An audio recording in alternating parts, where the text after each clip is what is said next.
உண்மையிலுமே சொல்றேங்க. எனக்கு ஒரு 4 வீடியோ கண்ணில் பட்டுச்சு. அந்த 4 வீடியோவும் நாம இன்னைக்கு ஃபுல்லா பார்க்க போறோம். அந்த 4 வீடியோவும் மனுஷங்கிட்ட இருக்கிற அந்த குணம் வெளியே வருது. அது ஒரு கிரிட்டிக்கலான சிச்சுவேஷன், ஒரு கஷ்டமான சூழ்நிலையில இப்படி மனுஷன் மாறுவானா? இல்ல தனக்கு ஒரு வீரம்னு வந்தா வீரத்தோட எழுவானா? இல்ல தமக்கு தேவை அப்படின்னு வரும்போது அப்படி பேசுவானா? இல்ல எனக்கு இந்த நீதி கிடைக்கணும் இந்த சொசைட்டில அப்படிங்கும் போது இப்படி எல்லாம் நடந்துக்குவானா? அப்படிங்கிற விஷயத்தை மட்டும்தான் இந்த வீடியோ ஃபுல்லா பார்க்க போறோம். முழுசா பாருங்க. இந்த வீடியோவோட முடிவுல உண்மையிலுமே உங்களுக்கு ஒரு மனமாற்றம் தெரியும். கட்சி சார்ந்து பார்க்காதீங்க. நான் மறுபடியும் சொல்றேன், கட்சி சார்ந்து பார்க்காதீங்க. ஒரு தனி மனுஷனா இந்த சொசைட்டில, சமூகத்துல நம்மளை போன்ற பிற மனிதர்கள் இங்க நடமாடுறாங்க.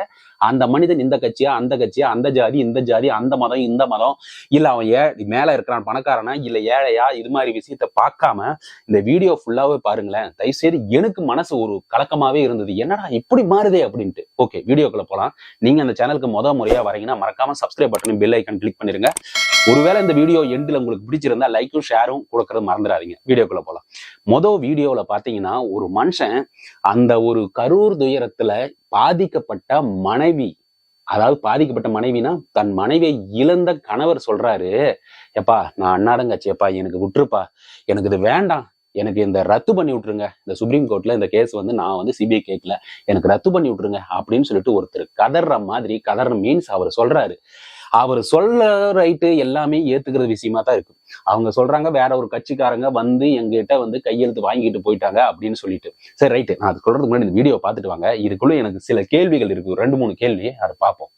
என்ன ஆனிச்சு? நீங்க உச்ச நீதிமன்றத்தில் நேரடியாக அந்த வீடியோ கான்ஃபரன்ஸ்ல ஏதோ ஆஜரானீங்களா? அப்படி ஆஜராங்களா? கையெழுத்து தெரியாம கையெழுத்து போட்டேன். அது இப்ப ரத்து பண்ண சொல்லி கொடுத்துருக்கேன். எதுக்கு கையெழுத்து போட்டீங்க? என்ன சொன்னாங்க? தெரியல, என்கிட்ட தெரியாம கையெழுத்து வாங்கிட்டாங்க.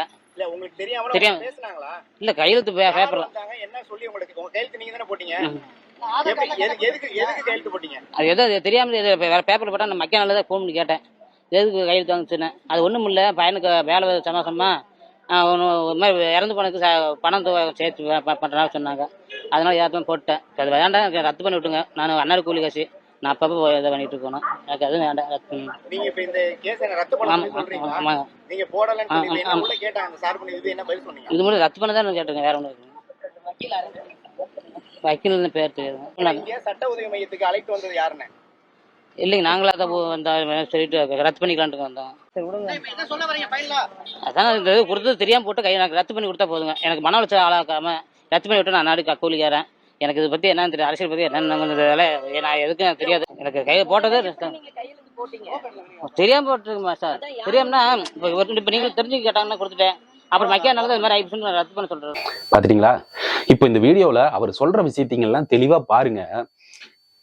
ரைட்டுங்க, இவர் அவருக்கு தெரியாம வாங்கிட்டு போயிட்டாரு. நான் மறுபடியும் சொல்றேன், இவரை பத்தியோ இல்ல இவரோட அந்த நிலைமையை பத்தியோ எனக்கு மன வருந்த வேண்டிய சூழ்நிலை தான். ஒருவேளை நாம அந்த இடத்துல இருந்தோம்னா இந்த பக்கம் இருந்து ஒரு அடி விழுவோம், இந்த பக்கம் இருந்து ஒரு அடி விழுவோம். இந்த 2 அடியும் எங்கேயா நான் போறது அப்படின்னு சொல்லும் போது நம்ம ஊர்ல இருக்கிற ஒரு விஷயத்தை எடுத்துக்குவோம். நாம ஒரு வீட்டுல தனியா வசிச்சுட்டு வரோம். திடீர்னு நம்ம வீட்டுல ஒரு குடும்ப பிரச்சனை ஆயிருச்சு. குடும்ப பிரச்சனை ஆகி ஏதோ ஒன்று நடந்துருச்சுன்னு வச்சுங்களேன். அப்போ அதை ஆதாயம் தேடுறதுக்கு ஒருத்தர் வராங்க. வந்தவங்க ஓகே, எப்பா நான் உனக்கு இவ்வளவு பணம் தரேன், இப்படி பண்ணு அப்படின்னு சொல்றாங்க. இன்னொருத்தர் டே பண்ணாதப்பா, நீதி பக்கம் நில்லப்பா அப்படின்னு சொல்றாங்க. இப்போ நாம அப்படி இருக்கிறோம். இப்போ நம்ம நீதி நமக்கு தெரியும், அரசன் அன்று கொள்ளுவான், தெய்வம் நின்று கொள்ளும் அப்படிங்கிற மாதிரி அந்த கதையை அந்த பழமொழி வாக்குல எடுத்து பார்த்தோம்னா, இப்போ நீதி நீதி கிடைக்கிறதுக்கு உண்மையிலுமே அதுக்கு நேராகும். நம்ம நீதித்துறை, நம்மளுடைய இங்க இருக்கிற விஷயங்கள் எல்லாத்தையும் பார்த்தோம்னா நமக்கு ஏகப்பட்ட வழக்குகள் நிறைய இருக்கு. அதெல்லாம் வர்றதுக்கு ஒருவேளை இது அவசரமா விசாரிச்சு தீர்ப்பு வரலாம். அதை பத்தி நான் கமெண்ட் சொல்ல விரும்பல. ஆனால் அது வர்றதுக்கு டக்குன்னு பார்த்துட்டு உடனடியா பார்த்தோன்னே கண்ணில் பார்த்துட்டு சொல்ற காலம் இது கிடையாது. அதுக்குன்னு சில எவிடன்ஸ், ப்ரூஃப், இது எல்லாமே சாட்சிகள் எல்லாமே வேணும். ஸோ இதை தாண்டி இப்போ நாம அடுத்த 1 மணி நேரம், அடுத்த 10 நிமிஷம், 5வது நிமிஷத்துல நம்ம உயிர் வாழணும். அதை உயிர் வாழணும் மீன்ஸ் சர்வை பண்ணணும், சாப்பிடணும், எல்லா அடிப்படை கடமைகள் எல்லாத்தையுமே நம்ம செய்ய வேண்டும். ஏன்னா சரீரம் மனுஷனா உருவாக்கப்பட்டது. தண்ணி குடிச்சா யூரின் வரும், சோறு தின்னா எல்லா விஷயங்களும் நடக்கத்தான் போகுது. அதை நம்ம ஃபாலோ பண்ணி தான் ஆகணும். ஏன்னா இது மனுஷ உயிர். அந்த உயிர் இந்த உடம்பு கூடு விட்டு வெளியே போற வரைக்குமே அந்த உடம்பு ஏதாவது ஒண்ணு செஞ்சுதான் ஆகணும், உயிர் வாழணும். கில்லுனா வலிக்கும், அடிச்சா வலிக்கும். இது மாதிரி விஷயங்கள்லாம் இருக்கிற ஒரு மனுஷங்கிட்ட வந்து ஓகே இப்படி நீதியை பெற்று தரணும் அப்படிங்கும் போது நல்லா யோசிச்சு பாத்துங்க.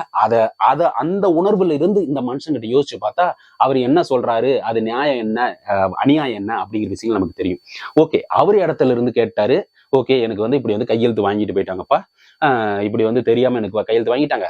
ஆனா அதே சமயத்துல எனக்கு வந்து அன்னடங்காட்சி, நான் தினமும் சோறுங்கிறதே ஒரு பெரிய கஷ்டம். அன்னைக்கு சம்பாரிச்சு அன்னைக்கு காய்ச்சி குடிக்கிற அன்றாடம் காய்ச்சி, அதனால எனக்கு இந்த வேலையே வேண்டாம், என்னை வாழ விட்டுருங்க அப்படின்னு அவர் கெஞ்சற இடத்துல இருந்து பார்த்தா நமக்கு உண்மையிலுமே ஒரு சொட்டு கண்ணீர் தான் வரும் அப்படிங்கிறது நிதர்சனமான உண்மை. ஏன்னா அவர் வந்து விட்டுருங்கப்பா, எனக்கு ஏற்கனவே ஒரு சோகத்துல இருந்து நான் மீளல, இழந்துட்டேன், என் மனைவி இழந்துட்டேன், அந்த இழந்த துக்கமே தாண்டி இவ்வளவு விஷயங்கள் என்னை அடிச்சுன்னா நம்ம வீட்டுல ஏதாவது ஒண்ணு நடந்து அதை தாண்டி வெளியே வர்றதுக்கு பல கஷ்டங்கள். ஆனா அதை தாண்டி இப்படி திரும்பி உண்மையிலுமே இது எங்கேயோ ஒரு ஒரு போங்கப்பா, உண்மையிலுமே கஷ்டமா இருக்குதுங்க, அவ்வளவுதான் என்னால சொல்ல முடியும்.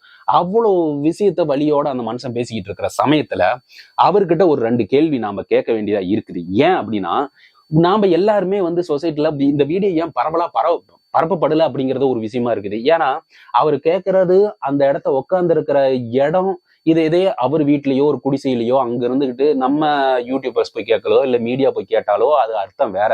ஆனா அவர் இருக்கிற இடம் ஒரு ஒரு ஒரு ஒரு கார் அது மாதிரி சம்மந்தப்பட்ட இருக்கு. அப்போ அங்க கூட்டிக்கிட்டு வந்தவர்கள் யார் என்பது சொல்லி ஆகணும். அது வந்து மீடியாக்காரங்களே அந்த கேள்வி கூட நீங்க பார்த்திருப்பீங்க. சரி ரைட்டுங்க, உங்களுக்கு வந்து நீதித்துறை இது மாதிரி விஷயம் தெரியாது, உங்களுக்கு யார் இந்த வந்து உங்களுக்கு இந்த பெட்டிஷன் இந்த மாதிரி வழக்கு தொடரணும், சிபிஐ வேணும் அப்படின்னு சொல்லி கேட்டது யாரு அப்படின்னு சொல்லிட்டு அவங்க கேட்கறாங்க. அதுக்கு சொல்லல. இப்போ நியாயமா இருந்தா யாரு கேட்டாங்கன்னு சொல்லணும் இல்லையா, சொல்லல. அதே சமயத்துல இன்னொரு கேள்வியும் வைக்கிறாங்க. அவங்க வந்து ஓகே நீங்க இதெல்லாம் பண்றீங்கல்ல, உங்களை யார் கூட்டிக்கிட்டு வந்தா அப்படின்ட்டு, அதுவும் சொல்லல. எனக்கு இதெல்லாம் வேண்டாங்க அப்படின்னு சொல்லிட்டு இப்படி ஓரமா அவர் அந்த வெந்து போய் அப்படியே நொந்து அப்படின்னு அப்படியே போறாரு. ஆனா நம்ம மீடியா பத்தி தெரியுமில்ல, ஈவன் என்னையும் சேர்த்து தான் சொல்றேன், ஒரு நியூஸ்க்காக இயங்குறவங்க தான் அத்தனை பேருமே. அதுல வந்து நம்ம நியூஸ் போட்டு அவன் சேனலையும் டெவலப் பண்றதான் பார்ப்பானுங்க, இன்க்ளூடிங் மீ. அது வந்து நான் உத்தமம் கிடையாது, எல்லாருமே போடுறாங்க. ஆனா எனக்குன்னு ஒரு நியாய தர்மம்னு ஒண்ணு இருக்கு. இந்த வீடியோ போடணும், அந்த வீடியோ போடக்கூடாது அப்படின்னு ஒரு விஷயம் இருக்குது. அது நம்ம சேனல் கடைபிடிச்சுட்டு தான் வரும். ஆனா ஒரு விஷயம் இப்படி நடக்கும்போது எடுத்து சொல்றது தப்பு இல்லைல்ல, அதுக்கு பணம் சம்பாதிக்கிறது அப்படின்னு இல்லை. ஆனா இந்த வீடியோல இருக்கிற இந்த சில விஷயங்கள் அந்த மனுஷனை விட்டு அந்த ஒரு செயல் நடக்குது பாத்தீங்களா, அந்த செயல் தான் ஏன் கூட்டிட்டு வரல, அதாவது கூட்டிட்டு வந்தவங்க யாருன்னு சொல்லல, யார் கையெழுத்து வாங்கினாங்க அப்படிங்கிறது சொல்லல, என்னை விட்டுருங்கப்பா அப்படிங்கிற மாதிரி போகுது. சோ ஒரு பக்கமாவே மிரட்டுறாங்கன்னு வச்சுக்கோங்க, அது வந்து சொல்லிடலாம்ல. சோ இவர் வந்து இந்த மனுஷனோட குணத்தை பாத்தீங்கன்னா விட்டுருங்க அப்படிங்கிற மாதிரி இருக்குல்ல. நாமளும் அந்த வீடியோ வந்து உங்ககிட்டயே விட்டுறேன், நீங்க என்ன நினைக்கிறீங்க கமெண்ட்ஸ்ல சொல்லுங்க. அடுத்த ஒரு வீடியோ பாத்தீங்கன்னா பிரபாகரன் அப்படின்னு ஒரு நபர் வந்து வீடியோவை வீரத்தோட, எனக்கு தெரிஞ்சு தமிழ் அப்படின்னு சொன்னாவே, தமிழன் அப்படின்னு சொன்னாவே ஒரு வீரன் அப்படின்னு சொல்லிட்டு தான் பேர் அப்படியே வரும். அப்படிப்பட்ட மனுஷன் அந்த எடுத்து போட்டிருக்க. அப்படி பாப்பாவும் அவர் ஃப்ரெண்டும் அங்க அந்த கூட்டத்துக்கு போய் இழந்ததா அவர் வந்து சொல்றாரு. சொன்ன விஷயத்துக்கு ஓகே நான் தான் வந்து இந்த கோர்ட்ல வந்து சுப்ரீம் கோர்ட்டுக்கு வந்து இந்த கேஸ் வந்து நான் பண்ணேன், யானா எனக்கு வந்து இது வாபஸ் வாங்குங்க அப்படிங்கிற விஷயத்த சொல்லி ஏதோ ஒரு கட்சிக்காரங்க வந்து கேட்டதாகவும், அந்த கட்சிக்காரன் அதான் வீடியோல பாத்துருக்கீங்களா பாக்கலையா, சரி ரைட்டு போடுறேன் பாருங்க. போன 27ஆம் தேதி விஜய் பிரச்சார கூட்டத்துக்கு நான், என் பாப்பா, என் மாப்பிள்ளை 3 பேரும் போனோம். போனதில் 2 பேரும் இறந்துட்டாங்க. எப்படி இறந்தாங்க, எதனால் இறந்தாங்க எப்படின்னு எனக்கு தெரியல. அதனால் வந்து பார்த்தீங்கன்னா நான் சிபிஐ விசாரணை வேணும்னு சொல்லிட்டு நானாகவே வந்து பார்த்தீங்கன்னா தான் கேஸ் கொடுத்தேன். இப்போ நேற்று காலையில் வந்து பார்த்தீங்கன்னா வந்து எம்னு சொல்லிட்டு ஒன்றிய செயலாளர் அவர் வந்துட்டு இந்த மாதிரி 20 லட்ச ரூபா பணம் தரோம், வேலை வாங்கி தரோம், அதை பண்ணுறோம் இதை பண்ணுறோம் அப்படின்னு சொல்லிட்டு எல்லாத்தையும் கேஸ் வாபஸ் வாங்க அப்படின்னு சொல்லிட்டாப்புல. நான் சரின்னு சொல்ல, சரி நான் கேட்டுட்டு நான் சொல்கிறேன் அப்படின்னு சொல்லிட்டு அனுப்பிச்சி விட்டேன். இப்போ வந்துட்டு பார்த்துட்டிங்கன்னா காலையில் நியூஸில் இந்த மாதிரி போகுது, பிரபாகரன்றவர் இந்த மாதிரி கேஸே ஃபைல் பண்ணல அப்படின்னு சொல்லிட்டு போகுது. நான் தான் கேஸ் ஃபைல் பண்ணேன், இந்த மாதிரி என் பேர் தான் போடுறாங்க, பிரபாகர் எல்லா கேஸ் கொடுத்ததே தெரியாத மாதிரி போடுறாங்க. அதனால இவங்க இந்த மாதிரிலாம் பண்றவங்க வேற என்ன வேணாலும் பண்ணலாம். எனக்கும் நானும் எங்க அம்மாவும் மட்டும்தான் இருக்கு இப்போ என் குடும்பத்தில். எனக்கும் எங்க அம்மாவுக்கும் உயிருக்கு உத்தரவாதம் வேணும். இவங்க இதெல்லாம் பண்றவங்க என்ன வேணா பண்ணுவாங்க. பாத்துட்டீங்களா? இப்போ இந்த வீடியோல பாருங்க, இவர் தெளிவா சொல்றாங்க, இப்படி மிரட்டினாங்க, பணம் தரேன், வேலை வாங்கி தரேன், அப்படி இப்படின்னு சொல்லிட்டு. போன வீடியோல பார்த்த மாதிரி அவருக்கு வந்து நான் உங்க பையனுக்கு வேலை வாங்கி தரேன், இந்த ஊக்கத்தொகை அந்த பணத்தை வந்து நான் சேர்த்து தரேன் அப்படின்னு சொன்ன மாதிரி இங்கேயும் அதே வேலையா பார்த்துருக்காங்க. அப்போ இந்த விஷயத்த நல்லா யோசிச்சு பாருங்க. இவர் வந்து வெளிப்படைத்தன்மையோட வீரத்தோட எனக்கு இருக்கிற பிரச்சனையை வந்து சொல்லணும் அப்படின்ட்டு. இப்போ முன்னாடி இருந்த வீடியோக்கும் இந்த வீடியோக்கும் ஏதோ ஒரு ஒரு ஒரு நெருடலும் ஒரு சந்தேகங்களும் வருதா இல்லையா? நம்ம சாதாரண மனுஷனுக்கே சந்தேகம் வரும்போது சுப்ரீம் கோர்ட்டுக்கு நம்மளோட இந்தியாவிலேயே உச்ச வரம்பு நீதித்துறையில உச்ச வரம்பு பெற்ற சுப்ரீம் கோர்ட் உச்ச நீதிமன்றம் ஏன் சந்தேகம் வராது அப்படிங்கிறதா ஒண்ணு. இத்தனை வீடியோவும் நாம பாக்குற மாதிரி அவங்களும் பார்த்திருப்பாங்க இல்லையா? ஒருத்தர் கொடுத்துட்டு வேண்டாங்கிறாரு, இன்னொருத்தர் என்னை வந்து இப்படி கேட்கறாங்க அப்படிங்கும் போது இது நாம ஒண்ணும் சொல்றதுக்கு இல்ல. இது ஒரு விஷயம் இப்படி நடந்துகிட்டு இருக்கு. இந்த 2 வீடியோலையும் வந்து நீங்க தான் என்ன அப்படின்ட்டு கட்சி, நான் ஏற்கனவே சொன்னேன், அந்த முகமுடி கழட்டி வச்சுட்டு பாருங்க, இதுல என்ன உங்களுக்கு கான்ட்ராஸ்ட் தெரியுது அப்படின்னு சொல்லிட்டு மறக்காம கமெண்ட்ஸ்ல சொல்லுங்க. ஓகே, அடுத்த வீடியோக்கு போலாம். அடுத்த வீடியோல பாத்தீங்கன்னா பாக்கணும்னா பார்த்துட்டே வாங்க. அந்த நிகழ்வில் இழப்பீடு வழங்குவதற்கு கட்சியின் மாவட்ட செயலாளர்கள் தலா 10,000 ரூபாய் கொடையளிக்க வேண்டும் என்று நான் வேண்டுகோள் விடுத்திருந்தேன். இன்னும் ஏராளமானவர்கள் அந்த பணத்தை வங்கி கணக்கில் ஜிபே மூலமாக செலுத்தும்படி நான் வேண்டுகோள் விடுத்திருந்தேன். ஆனால்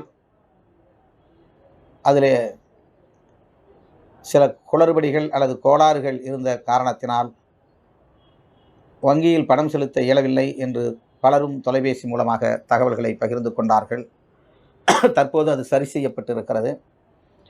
எனவே மாவட்ட செயலாளர்கள், முன்னணி பொறுப்பாளர்கள்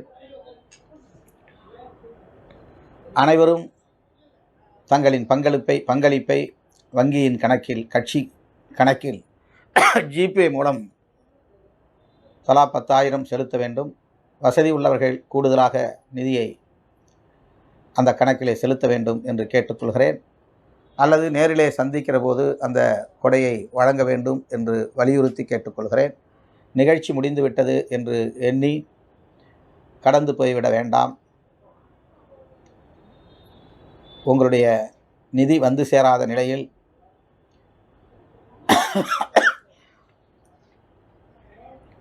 நாம் வங்கி கணக்கில் பணம் வந்து சேர்ந்துவிடும் என்கிற நம்பிக்கையில் காசோலைகளை வழங்கியிருக்கிறோம்.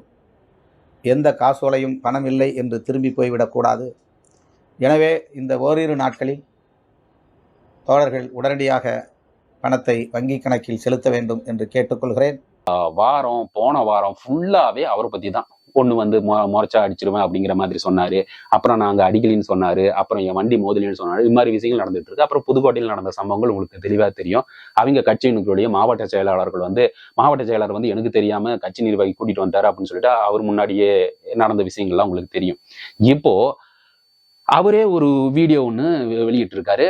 இப்படி வந்து நாம அந்த கரூர்ல பாதிக்கப்பட்ட குடும்பங்களுக்கு 41 பேருக்கும் நம்ம வந்து பணம் கொடுக்கறதா உறுதியளிச்சிருக்கோம். அது நம்மளோட கட்சியோட அக்கௌண்ட்ல இருந்து பணம் போகும். ஏன்னா நம்ம ஆல்ரெடி காசோலை அந்த செக் கொடுத்துட்டோம். ஆனா அதனோட பணம் செக் வந்து நம்ம அக்கௌண்ட்ல பணம் இல்லாம திரும்பி வந்துடக்கூடாது அப்படின்னு சொல்லிட்டு அவரு தன்னிலை விளக்கமா இப்படி ஒரு சூழ்நிலை சொல்றாரு. தன்னிலை விளக்குங்கிறத விட கட்சியோட நிலை விளக்கத்தை சொல்றாரு பேங்க் அக்கௌண்ட்ல. சோ இப்போ மாவட்ட செயலாளர் ஒவ்வொரும் 10,000 வீதம் எல்லாரும் செலுத்துங்க, இந்த அக்கௌண்ட்டுக்கு, நம்மளோட கட்சி அக்கௌண்ட்டுக்கு செலுத்திடுங்க அப்படின்னு சொல்லிட்டு வேண்டுகோள் விடுக்கிறாரு. ஒவ்வொருத்தரும் அனுப்பிச்சுடுங்க, வசதி இருக்கிறவங்க சேர்த்திய கூட கொடுக்கலாம் அப்படிங்கிற மாதிரி ஒரு வேண்டுகோளும் கொடுத்திருக்காரு. இது வெளிப்படையா சொன்னது எந்த விதத்துல எப்படி அப்படின்னு இப்போ இவ்வளவு பிரச்சனை போயிட்டு இருக்குது ஐயா அவர்களுக்கு தெரியும். ஆனா இந்த ஒரு வீடியோ இந்த சமயத்துல இருந்தா நான் உங்களுக்கு ஆகாத கட்சி நம்மளை விட்டுருங்க. நாம எப்பயுமே ஒரு விஷயத்த பார்த்து அது பேசுறது. மற்ற கட்சிகள் எல்லாம் யோசிச்சு பாருங்க. இதுக்கு ஒரு அல்வா சாப்பிட்ற மாதிரி எடுத்து பேசுவாங்களா மாட்டாங்களா?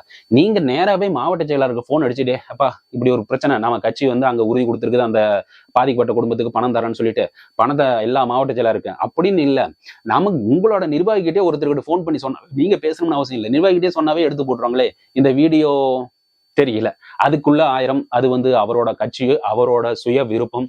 ஒருவேளை வந்து சீக்கிரம் மின்னல் வேகத்துல போய் சேர்றதுக்காக அவரு முற்பட்டாரோ என்னமோ தெரியல. எது எப்படியோ அந்த பாதிக்கப்பட்ட குடும்பங்களுக்கு உரிய நிவாரணத் தொகை ஐயா தொல் திருமாவளவன் சொன்ன மாதிரி போய் சேர்ந்தா எனக்கு உண்மையிலுமே சந்தோஷம். ஏன்னா அவங்க நிலையிலிருந்து யோசிச்சு பாருங்க, அவங்க யாரும் மறுக்க முடியாத பெரிய இழப்புகளை அவங்க அங்க வந்து ஃபேஸ் பண்ணியிருக்கிறாங்க. அப்படிப்பட்ட சூழ்நிலையில போய் நாம வந்து பணம் தரது உண்மையிலுமே ஆறுதலான விஷயம். அதுக்கு முதல் வணக்கத்தை வந்து தொல் திருமாவளவன் ஐயா அவர்களுக்கு வந்து சொல்லிக்கணும். ஏன் அப்படின்னா அங்க இருக்கிறது இப்ப எவ்வளவு பணம் கொடுத்தாலும் ஈடாகாது. ஆனா இதுக்கு 27ஆம் தேதி நடந்துச்சு, கிட்டத்தட்ட இவ்வளவு நாள் ஆனதுக்கு அப்புறம் அவங்க ஒரு நேத்து விளையாண்டுட்டு இருந்த பையனோ, நேத்து விளையாண்டுட்டு இருந்த குழந்தையோ, இல்ல நேத்து வரைக்கும் நம்ம கிட்ட பேசிட்டு இருந்த உறவுகள் யாருமே இப்ப இல்ல. அப்படிங்கும் போது அந்த இடத்துல வந்து பினான்சியலா ஏதாவது ஒரு அமௌண்ட் அந்த இடத்துல இருக்கும்போது அவங்களுக்கு உண்மையிலுமே ஒரு ஆறுதலா இருக்கும். ஓகேடா, எல்லாரும் சொல்றதுதான், போனவங்க போயிட்டாங்க, நம்ம இனிமேட்டுக்கு வாழதானே ஆகணும். அந்த வாழ்றதுக்கு தேவையான பினான்சியல், அந்த வாழ்றதுக்கு தேவையான பொருளாதாரம், அதை மேம்பட்டு தர்றது இத்தனை அரசியல் கட்சிகளையும் முன்னெடுக்குதுங்கிறது ரொம்ப சந்தோஷமான விஷயம். அது தமிழக அரசாங்கத்துக்கும் நன்றி சொல்லணும். ஏன்னா அவங்களோட நிவாரண தொகை கொடுத்துருக்காங்க. மற்ற அரசியல் கட்சிகளும் சொல்லியிருக்கிறாங்க. நம்மள தமிழக வெற்றி கழகமும் வந்து 20 லட்சம் ரூபாய் தர்றதா அப்படி சொல்லியிருக்காங்க. சோ இத்தனையும் செய்வது வந்து ஒரு பொருளாதார நெருக்கடி வந்துடக்கூடாது அங்க அந்த இழப்புக்கு அப்படின்னு சொல்லிட்டு, அதே வகையில தான் தொல் திருமாவளவன் அவர்கள் ஐயா எடுத்த முடிவு வந்து உண்மையிலுமே வரவேற்கத்தக்கது. அதே சமயத்துல அது அங்க அக்கௌண்ட்ல இல்ல, ஒருவேளை அந்த பாதிக்கப்பட்ட நபர் வந்து எப்பா நம்ம வீட்டுல பணமே இல்லையப்பா, நம்ம சம்பாதிக்க இருந்த மனுஷனும் போயிட்டாரு, நாம நிவாரணம் கொடுத்தாங்க, போய் பேங்க் அக்கௌண்ட்ல போட்டு பார்ப்போம் அப்படின்னு சொல்லிட்டு அவங்க செக் போட்டு பார்த்துட்டு பேங்க் என்ன வந்து உண்மையிலுமே இல்லைனாலும் பணத்தை எடுத்து கொடுக்கறது அவங்க முடியாது இல்ல. அவங்க தெளிவா சொல்லிடுவாங்க அக்கௌண்ட்ல பணம் இல்லைங்க அப்படின்னு சொன்னா அவங்க அந்த செக்கை நம்பி அங்க பேங்க் அக்கௌண்ட்ல போய் அந்த ஒரு நிமிஷம் இருந்து இல்லைன்னு அந்த ஒரு அதாவது அததான் அதுல பணம் இருக்குது அப்படின்னு நம்பி போயிட்டு அங்க செக்கை கொடுத்து பணம் அடுத்து வந்துருப்பா, நம்ம இதை போய் இது வாங்கிக்கலாம்ப்பா, வயிறார சோறு சாப்பிடலாம்ப்பா, இல்ல நம்ம இதை செய்யலாம்ப்பா, இல்ல இந்த நம்ம குடும்ப 1008 பிரச்சனை இருக்கும்ல, அந்த பிரச்சனையெல்லாம் சால்வ் பண்ணிடலாம்ப்பா அப்படின்னு ஒரு நம்பிக்கையா போனங்கிறது அதாவது நம்பிக்கை வந்து அந்த இடத்த ஒரு நம்பிக்கை இல்லாத சூழ்நிலை வரும்போது அந்த மனுஷனோட நிலையை யோசிச்சு பாருங்க. இதுக்கு வந்து வேண்டுகோள் என்னன்னா, நாம எல்லா மக்களுமே ஒரு உறுதியா ஒரு நிலையை வச்சுக்கிட்டு அப்புறமேட்டுக்கு அவங்க கிட்ட அந்த கொடுத்திருந்தா உண்மையிலுமே அது ஒரு சந்தோஷமான விஷயம். ஆனா இது எந்த அளவுக்கு தெரியலைங்க. இதையும் நான் மக்கள் உங்க கையிலேயே கொடுத்துட்றேன். இதுக்கு அவர் என்ன சொல்லுவாரு, சொல்லிட்டாரு அவர் தெளிவா. விரைவில் என்னோட நம்பிக்கை தொல் திருமாவளவன் ஐயா அவர்கள் வந்து உண்மையிலுமே அந்த மாவட்ட செயலர்கள் எல்லாம் பணத்தை எல்லாம் கொடுத்து அவங்க அக்கௌண்ட்ல பக்காவான அமௌண்ட் வச்சுக்குவாங்க. அதுல எந்த மாற்றம் இல்லைன்னு நான் நம்புறேன். அந்த உரிய பாதிக்கப்பட்டவர்களுக்கு கொடுத்த தொகை உண்மையிலுமே அவங்க கிட்ட போய் சேரும் அப்படிங்கிற ஒரு நம்பிக்கையோட இந்த வீடியோ முடிச்சுக்கிறேன். மறக்காம நீங்க இந்த சேனலுக்கு முறையே வரங்கன்னா சப்ஸ்கிரைப் பட்டனும் பெல் ஐக்கானும் கிளிக் பண்ணுங்க. மறக்காம இந்த வீடியோ ஃபுல்லா பார்த்துருக்கீங்கன்னு நினைக்கிறேன். பிடிச்சிருந்தா லைக்கும் ஷேரும் கொடுத்தீங்கன்னா நம்ம வீடியோ பல பேருக்கு சென்றன்னு சொல்லிட்டு விடைபெறுகிறேன். நன்றி, வணக்கம்.